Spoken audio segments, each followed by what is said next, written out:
Hello, I'm Jordan Brown, CEO of VTM. Thank you for your purchase and thank you for trusting us to be your preferred vending machine supplier.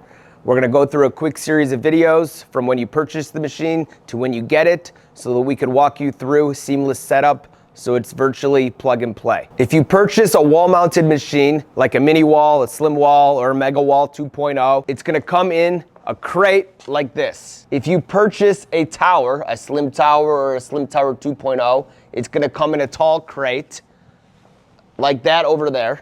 And inside, the machine is gonna be fully assembled and wrapped like this. The wall mount machine we're gonna start with, we're gonna cut open the top.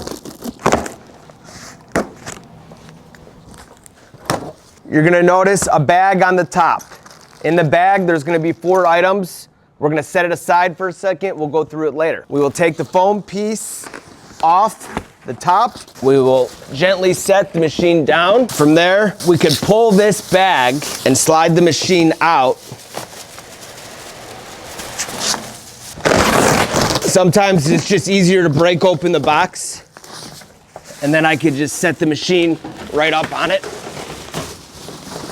And then I could take off the bag.